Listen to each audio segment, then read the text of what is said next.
Eh bien, salut à tous, j'espère que vous allez bien et bienvenue à l'atelier de Pax pour la suite de la vidéo des pâtes thermiques. Ça a été une grosse vidéo et je vais en décevoir. Il va y avoir un acte 3 obligatoire parce que vous allez vous en apercevoir, c'est impossible de situer ça sur une seule vidéo. Je n'ai pas encore fini, on est déjà bien avancé. Je vous donnais déjà tous les résultats que j'ai réussi à obtenir à l'heure actuelle. Déjà, avant tout, la première vidéo, je crois que c'est une vidéo où j'ai eu très peu de commentaires. Donc, je vous montre.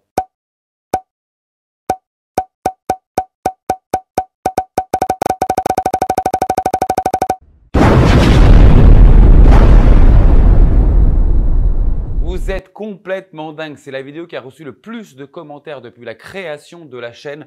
Donc, ça me fait vraiment plaisir car j'ai ressenti que vous êtes vraiment intéressés sur la suite de cette vidéo afin d'obtenir une bonne pâte thermique façon artisanale. Donc, je vais vous montrer un petit peu tout ce qu'on a réussi à faire, tous les essais. On va faire quelques essais ensemble. J'ai ramené la table de bench que vous pouvez voir là. Je vous la montre sur cette caméra. Donc, on a le radiateur, j'ai ramené la table de bench, on a l'écran, on a tout parce qu'il y a des choses qui me paraissent complètement fous qu'on a pu voir sur Internet et que je ne trouve pas du tout les mêmes résultats. Donc ça aussi, je voulais vous en parler. Des choses, ça a été une catastrophe, des choses qui sont très positives, des choses qu'on n'imaginait pas qui sont aussi très positives.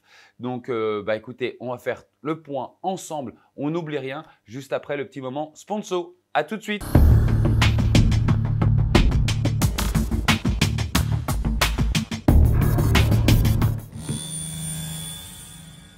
La vidéo d'aujourd'hui sera sponsorisée par casefan.com. C'est un site internet où on peut trouver différents softwares avec des outils préférentiels, dont des outils système, des antivirus, des outils de compression, d'édition. Mais aujourd'hui, ce qui va nous intéresser, ça va être les clés Windows. Donc pour cela, on va sur le moteur de recherche et on tape Windows 10 Pro.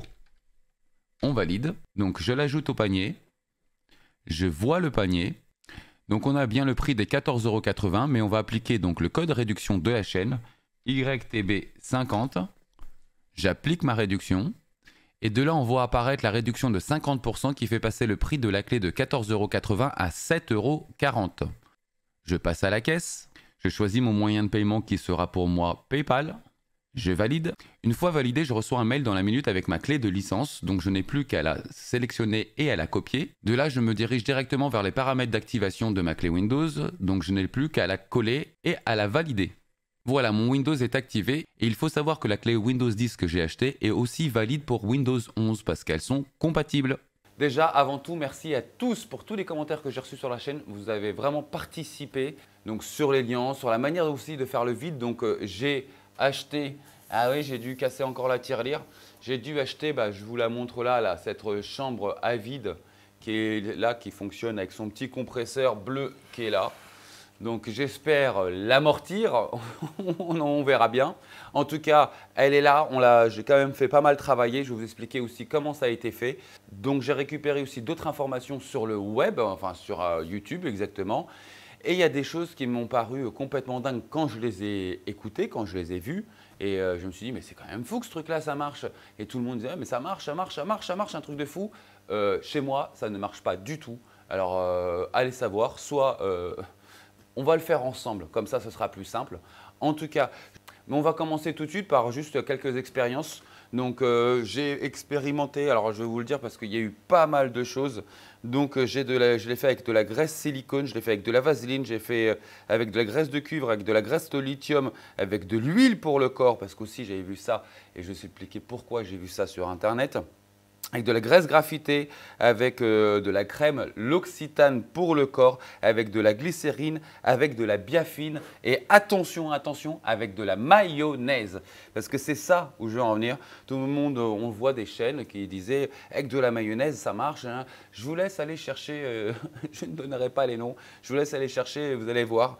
Donc, il y a des gens qui disaient que la mayonnaise, ça marche. Alors, je ne sais pas comment ils ont fait pour obtenir leur résultat avec la mayonnaise.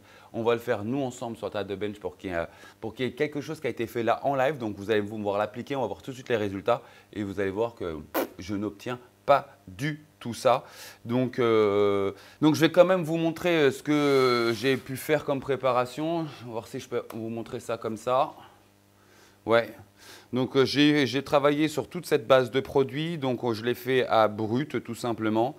Ensuite je l'ai fait avec des pourcentages de cuivre différents. Ensuite j'ai fait exactement les mêmes dosages ou à brut, mais avec 6 heures de cuve à vide et la même chose avec 12 heures de cuve à vide. Et celle qui m'a paru le meilleur, je vous le dirai, j'ai changé un petit peu la composition sur la fin et j'ai rajouté la mayonnaise qui était le gros sketch du mois. Je ne veux plus entendre parler de mayonnaise de ma vie, c'est bon, même pas sur mes frites. En tout cas, ça a été énormément d'heures de boulot. Je ne savais pas en faisant la vidéo numéro 1 que j'allais mettre le pied là-dedans. Je ne le regrette surtout pas parce que j'ai appris beaucoup de choses, mais ça a été chronophage de fou. Il faut savoir qu'en même temps, à chaque fois que vous faisiez une composition, il fallait la laisser là-dedans. Donc c'était à base de 6 heures ou de 12 heures. À la fin, j'ai fait quelque chose de spécial pour un des produits en particulier, je vous expliquerai, avec moins. Parce qu'une fois après, j'ai essayé de l'affiner.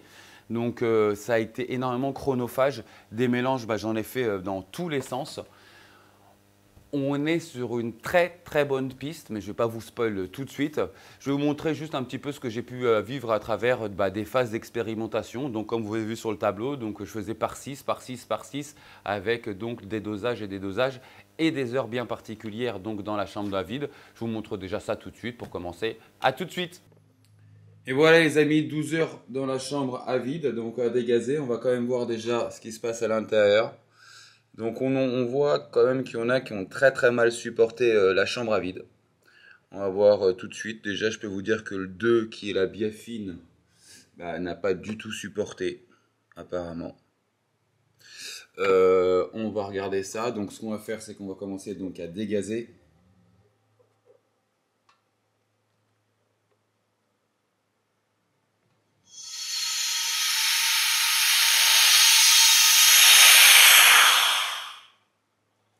Voilà.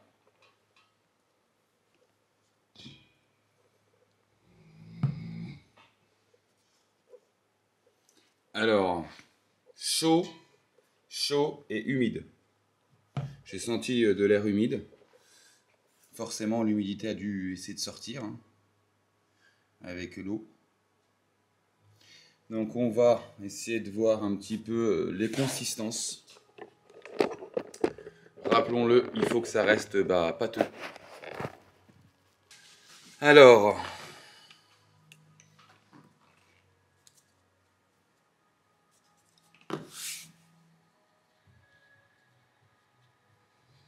c'est littéralement de la poudre. C'est de la poudre. Donc voilà.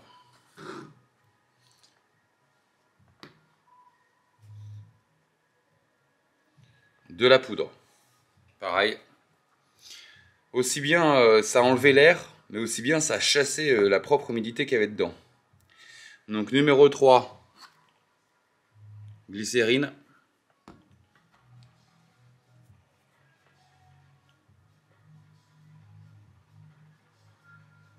On est sur de la poudre, hein, voilà, c'est de la poudre. De la poudre.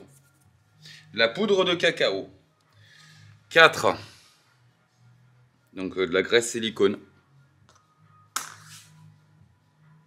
La graisse silicone est restée bien crémeuse. Pas du tout de sujet. Ensuite, graisse de cuivre. Pareil.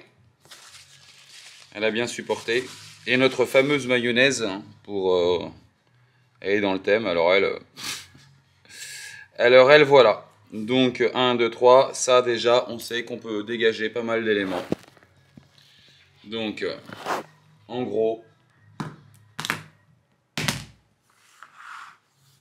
voilà. Pour le moment, celles qui ont supporté. Donc je ne veux plus jamais entendre parler de mayonnaise de ma vie. Déjà clairement aussi. Alors il n'y a pas le pot de mayonnaise là parce qu'il est tout simplement dans le frigo. Donc maintenant je vais essayer de mettre ça sur la table de bench et on va voir ce que ça donne. Donc on est bien sur la 4 et la 5. J'essaie quand même de gratter ça pour pas que ça tombe en chemin. Et voilà. Alors on va tout de suite essayer la numéro 4.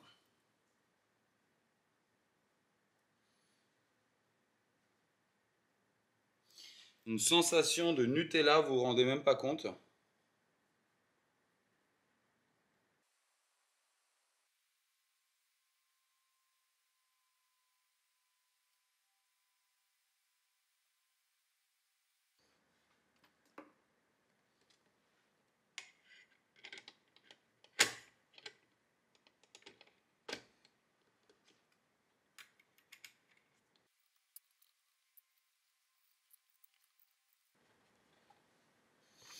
Comment vous dire que je n'y crois pas du tout.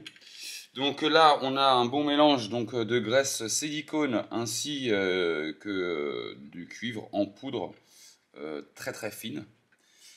La poudre est réellement très fine. Mais avec déjà l'expérience que j'ai pu avoir à l'heure actuelle, je n'y crois pas, mais on va aller sur le bout du sujet. Ce qui m'embête le plus à chaque fois dans tous ces mélanges, c'est attendre entre 6 heures, 12 heures dans la chambre à vide. Forcément, ça consomme énormément de temps. Donc j'essaye de faire ça la nuit. Mais du coup, ça reste quand même quelque chose qui est très étalé dans le temps.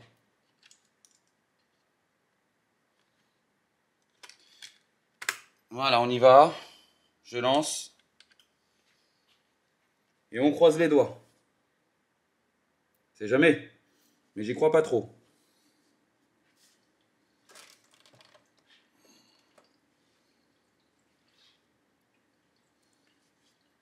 Donc, on va redresser un peu tout ça. Et on va passer sur l'écran.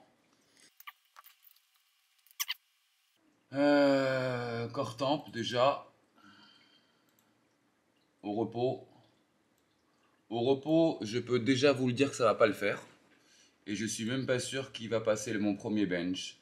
Et on risque d'avoir un blue screen. Ok. Run. C'est impossible, mais on essaye. 80, 90, 95, 97, voilà. Alors on n'ira pas à 100, 100. On est en train de fleurer le blue screen, hein, les amis, voilà.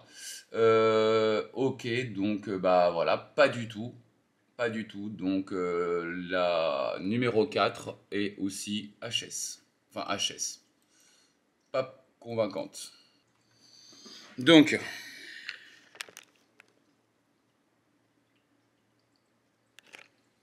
il nous reste encore la numéro 5.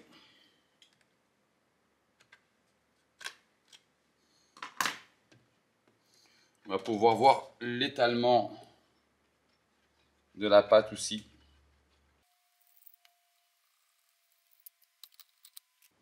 La pâte est pas trop mal étalée, on peut pas dire le contraire. On va regarder ça d'un petit peu plus près.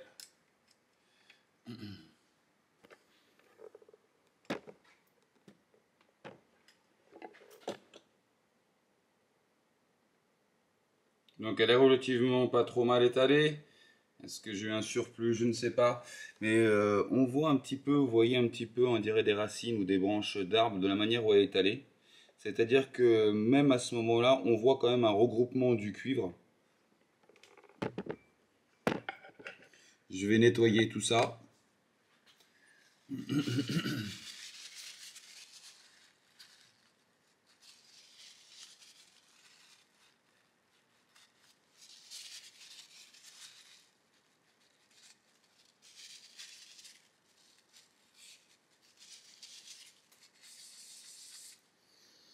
Voilà, donc on va essayer maintenant la numéro 5, graisse de cuivre.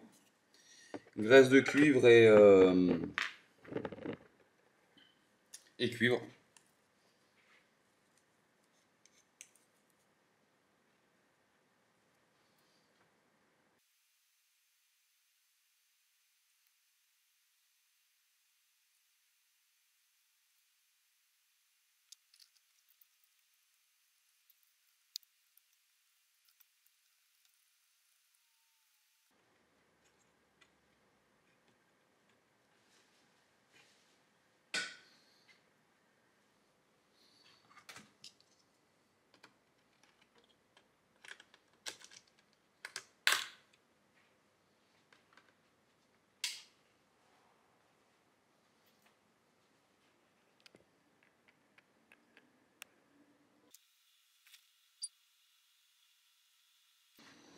Ok, donc on va voir ce que ça nous donne.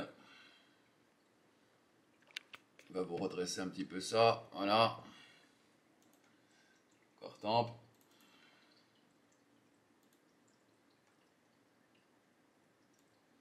C'est mieux. C'est déjà mieux, mais c'est pas fou.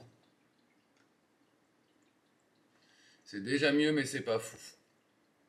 Alors, je vais vous dire ça.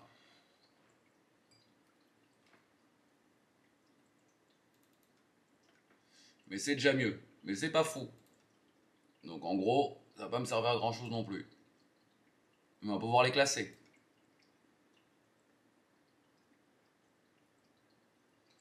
Donc mon pic le plus fort pour le... Ah bah il a fait quand même un blue screen. Voilà. Bah voilà, vous avez pu voir un petit échantillon de ce que j'ai pu vivre ces dernières semaines. Des blue screens, j'en ai vécu, mais c'est un truc de fou, plus que si je devais hausser un processeur. En tout cas, des mélanges aussi, il y en a eu plein de faits. On va un petit peu faire le point maintenant, mais avant tout, je vais vous montrer quelques images d'une vidéo que j'ai fait précédemment sur la planimétrie de vos composants. Donc, sur une de mes vidéos, je ponce un processeur pour qu'il soit plat. À l'époque, on me demandait pourquoi je fais ça. Vous allez comprendre tout de suite. Et là, on voit quand je commence à poncer, je vous montre les images et on se rend compte que dans les images, qu'en fait, que lorsque je commence donc à poncer tout doucement le processeur, la partie qu'on voit apparaître donc derrière le nickel, le cuivre, c'est vraiment sur la partie centrale. C'est-à-dire que le processeur, en gros, je vais grossir le truc, mais il est bombé. Comme il est bombé, quand je commence à poncer, c'est la crête haute qui commence à dégager. Donc, c'est pour ça qu'on voit que le cuivre dessus. Et je vous montre maintenant le waterblock sur la même vidéo qui est là où je ponce le waterblock. Et qu'est-ce qui se passe? C'est que c'est pareil, c'est la crête haute, donc du coup, qui est aussi bombée parce que c'est de là où je commence justement à poncer. Qu'est-ce que ça veut dire? Ça veut dire que j'ai un processeur qui est bombé. J'ai un waterblock qui est bombé.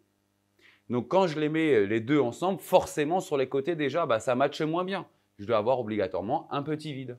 Donc, la pâte thermique, le but de la pâte thermique, c'est aussi de pouvoir compenser ces vides-là.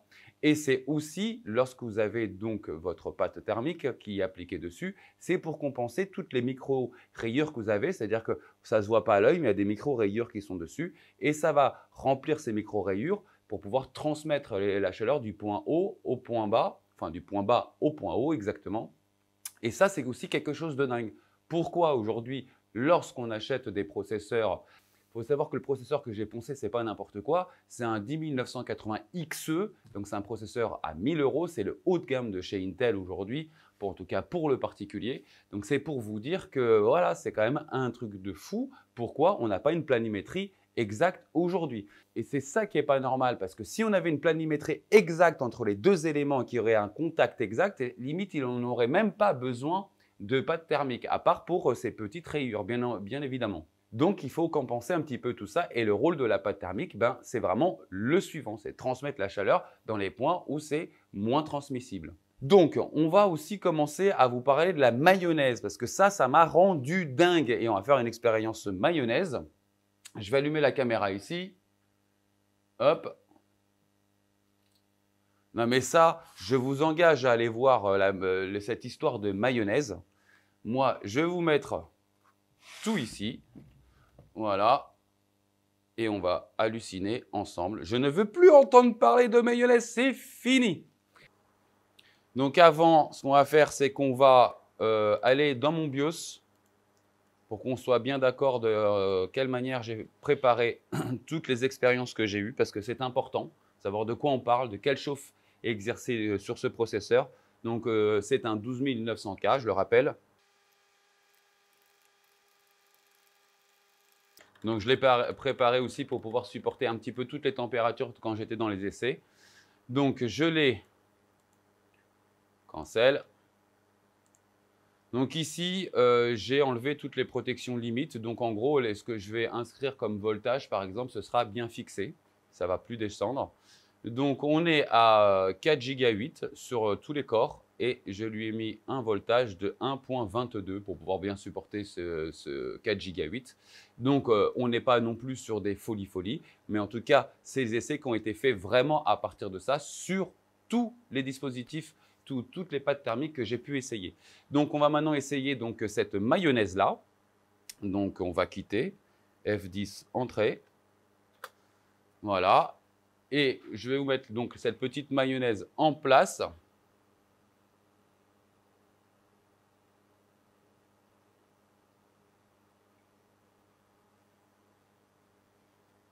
Il va falloir qu'on l'éteigne.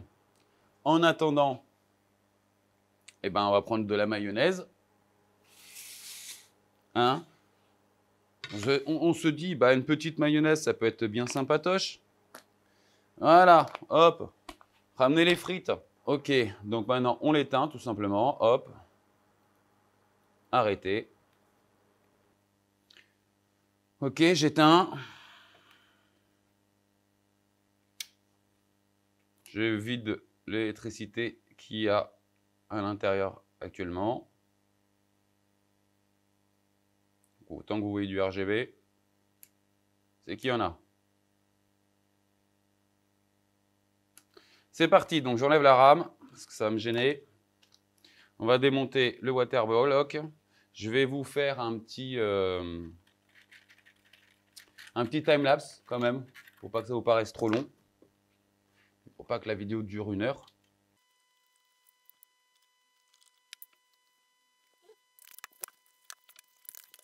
Ok, donc mayonnaise. Bonne mayonnaise de Dijon. Voilà. J'en mets une petite bonne dose pour pas qu'on me dise « Ouais, mais ça manquait de mayonnaise. Hein. » Qu'on en met une bonne petite dose. Mais quand je mets de la mayonnaise là-dedans, bah, je vous avoue que ça me fait mal au cœur. Allez. On va serrer tout ça.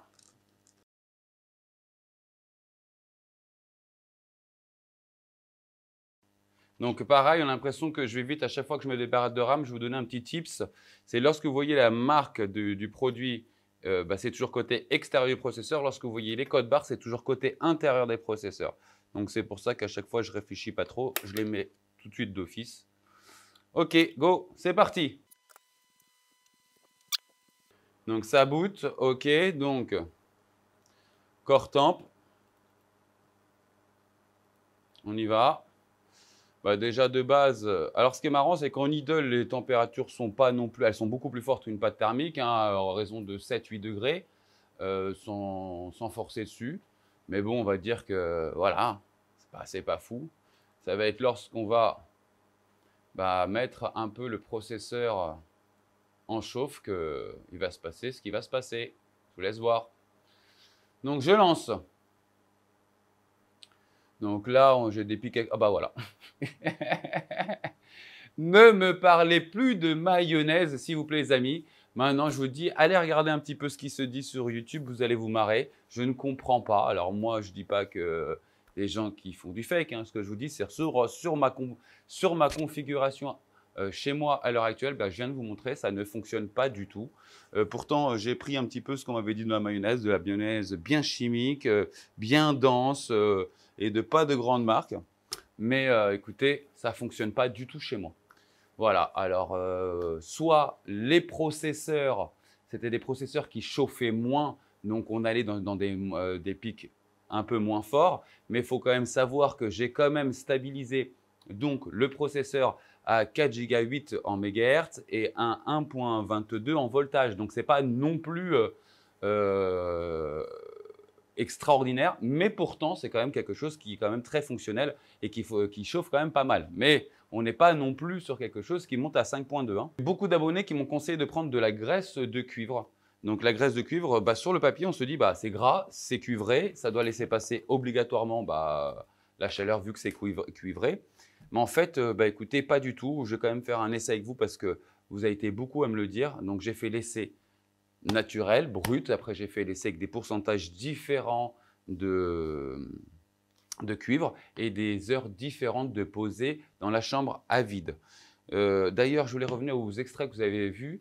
Il y a eu des produits qu'on a pu voir qui ont complètement séché. Il faut savoir que c'était sur la phase des 12 heures. Lorsque je faisais par exemple du 6 heures, elle ne séchait pas à ce point-là. C'est parce que des fois, pour vraiment aller jusqu'au bout, j'ai fait jusqu'à des phases de 12 heures. Donc, par exemple, tout ce qui était biafine ou ce genre de choses, ou mayonnaise, bah là, ça a complètement séché au bout d'un certain nombre d'heures parce que, à force d'extraire, ça a aussi extrait aussi l'humidité qu'il y avait dedans. Et ce qui n'était, vous avez pu le voir à l'intérieur, il y avait que certaines choses qui n'ont pas du tout fait, qui n'ont pas séché, c'est tout ce qui était graisse. Donc là, on peut s'apercevoir que, par exemple, cette graisse de silicone, elle avait bien tenu. On a pu le voir en vidéo juste auparavant. Et la graisse aussi donc, de cuivre avait bien tenu. Pourtant, j'ai pris de la Facom. Alors, je ne mets pas en Facom, mais bon, il paraît que c'est quand même quelque chose de plutôt pas mal. Hein. On ne va pas refaire de la pub pour eux. Donc, j'ai quand même voulu mettre de la graisse de très bonne facture. Donc, on va quand même la mettre là. Je vais quand même vous montrer ce que ça donne.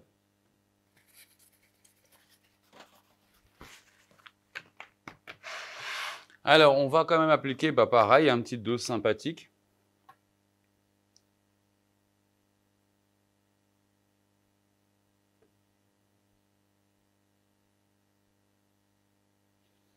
Voilà, je vais l'étaler un petit peu.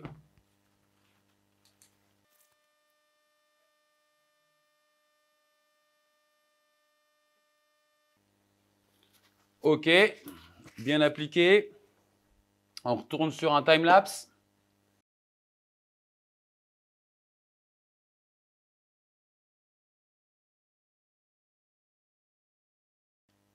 Dans son bon espace, voilà. Et go, c'est parti. Donc, graisse de cuivre. Je vous fais cette démonstration parce que vous avez beaucoup été à me le demander. Et je trouvais ça assez logique quand je lisais. Je fais, c'est vrai, c'est gras. Il y a déjà du cuivre dessus. Donc, sur le papier, ça m'avait l'air pas mal. Alors maintenant, sur le papier, je vous dis, j'ai reçu beaucoup de claques depuis. Donc, il y a le sur le papier et le réel, donc avec même des essais que j'ai fait moi-même. Donc là, on va le lancer. Je vais vous dire après un petit peu ce que j'ai eu donc comme résultat ensuite avec du mélange de pâte thermique, avec du mélange en cuivre. On y va. Donc des températures dès le démarrage supérieures, de pas énorme, mais supérieures à une petite mayonnaise. On est quasiment sur la même level. Il faut savoir que quand il n'y a pas trop de transmission de chaleur, elles se tiennent toutes quasiment. Sauf la composition finale. Attendez, attendez. Donc là, je lance le petit bench.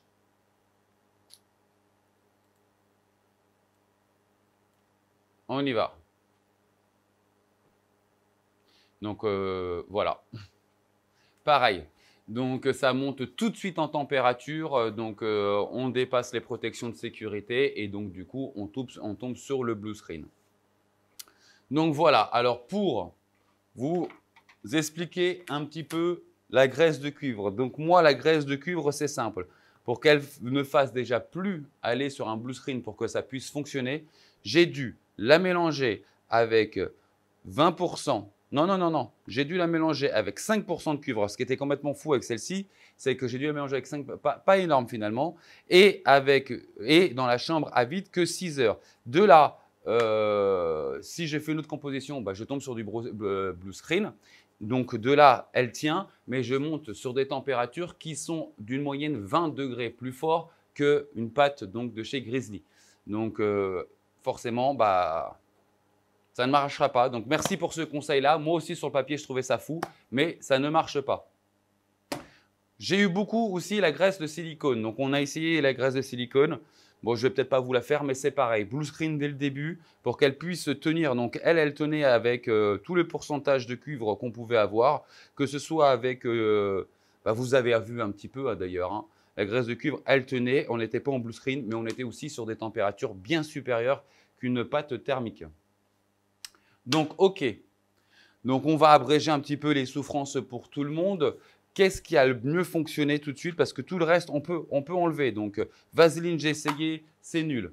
La biafine, c'est nul aussi. Alors, pourquoi ce type de produit, on pourrait croire que ça marche, alors que si on prend de la crème, par exemple, de chez L'Occitane, eh ben, la crème de L'Occitane, alors c'est incroyable, la crème de L'Occitane fonctionne de base. C'est-à-dire que là, si je vous en mets brute, elle fonctionne. Elle aura 15 degrés supérieur d'une pâte thermique, mais elle fonctionne. Par contre, dès que je lui additionne un petit peu de cuivre, Mais n'importe quelle composition que ce soit, n'importe quelle durée de chambre à vide, ça crache blue screen, on monte en température. Ce genre de crème, en fait, c'est de la crème donc, pour le corps qui pénètre. Donc, du fait qu'elle pénètre, c'est quelque chose qui pénètre bien et qui va pénétrer donc, dans toutes ces micro-rayures aussi de processeurs. Dès que je lui mets du cuivre, bah, elle devient moins pénétrante et donc du coup, je n'arrive pas à obtenir ce que je veux. Biafine, bah, avec, sans cuivre, tout ce que vous voulez, et pourtant la biafine, eh ben, c'est bien pénétrant, mais vous voyez, entre deux crèmes pénétrantes, celle-ci, elle fonctionne à brut, sans rien. Après, composition, bah, c'est mort. Et celle-ci, à brut et avec composition, ça ne marche pas du tout. Donc, on va aller un petit peu… Alors, les huiles sur le corps, j'ai vu aussi les huiles pour le corps, patati patata. Donc, moi, j'ai pris du Nux. Ça traînait dans mes affaires de voyage, de plage, de je ne sais plus quoi, de ma femme. En tout cas, bon, il est assez vieux, mais je ne vois pas pourquoi il l'aurait périmé. Alors là, ça sert strictement à rien. Avec, sans, pourcentage différent, chambre à vide, pas chambre à vide. J'ai jamais réussi à faire fonctionner ce truc-là. Blue screen, tout de suite. On va abréger un petit peu donc les souffrances. Voilà avec quoi j'ai réussi à avoir le meilleur impact. Donc, c'est simple, c'est de la glycérine. Alors, la glycérine, c'est incroyable. C'est-à-dire que lorsque je la mets pure, elle peut me faire un blue screen comme pas. Voilà, on est vraiment sur des petites limites. De temps en temps, je vous accompagnerai ça avec des screenshots que j'ai fait d'ailleurs de résultats. Donc, après, j'ai essayé donc avec un petit pourcentage, 5% de cuivre, sans chambre à vide. Pareil, c'était pas génial. Par contre, 5% de cuivre avec 6 heures à vide, là, ça tient. Après, tout ce qui est passé 12 heures à vide avec tout le pourcentage de cuivre, ça se déshydrate totalement. Donc, ça ne sert plus à rien, c'est mort complètement.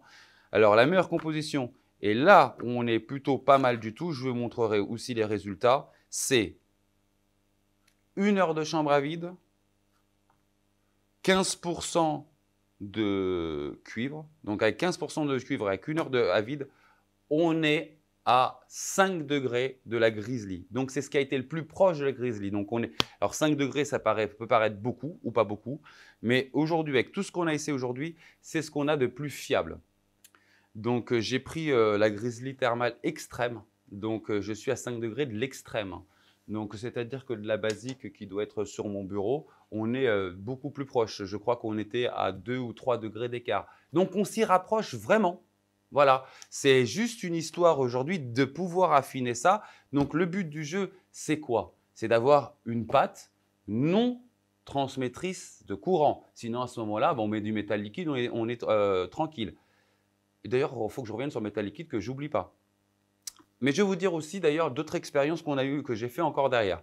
En tout cas, non transmettrice de courant, forcément, sinon on met du métal liquide et on fera rare, je ne pense pas qu'on puisse faire mieux que du métal liquide à l'heure actuelle. Donc, il faut qu'on ait quelque chose qui soit non transmetteur et puis qui soit plus compétent. Donc, c'est-à-dire que la pâte de glycérine que j'ai réussi à faire actuellement, par rapport à certaines pâtes pas chères, voilà, de moins bonne gamme, on est déjà supérieur. Juste glycérine, du vide bien entendu et un peu de cuivre. On est déjà supérieur à une pâte bon marché qui fonctionne pas fou. Donc déjà on est déjà supérieur. Donc je vous dis on est vraiment pas loin. On m'a aussi dit Pax, mais si tu mélanges donc du métal liquide directement avec du cuivre, qu'est-ce que ça donne? Ça n'a pas du tout matché. Je vais vous montrer ça tout de suite en vidéo. Ensuite, donc, ça ne s'est pas arrêté que là. J'ai essayé d'autres choses. J'ai essayé de prendre quelque chose on pourrait croire que ça coûte très cher, mais en fait pas tant que ça parce que c'est tellement léger. J'ai des petites feuilles d'or et des petites feuilles de cuivre. Donc je vous montre aussi tout de suite ce que ça a donné et les résultats obtenus. Ok, maintenant on va essayer aussi l'argent. Donc j'ai jamais fait ça de ma vie. Je pense que ça doit être assez délicat, c'est hyper léger, c'est hyper volatile. Oh là là là. Est-ce que la pince épilée est un bon choix? Je ne sais pas.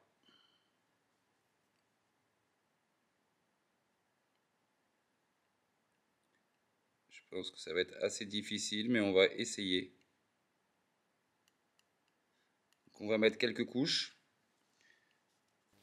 Alors voilà, là, c'est plutôt pas mal. Du coup, j'ai j'ai pas été dans le bon sens. J'en avais marre. Je voulais aller plus vite. C'est-à-dire que normalement, j'aurais dû commencer par l'or parce que l'indice de transmission thermique de l'or est plus faible que celle de l'argent. Donc, j'ai commencé directement par l'argent.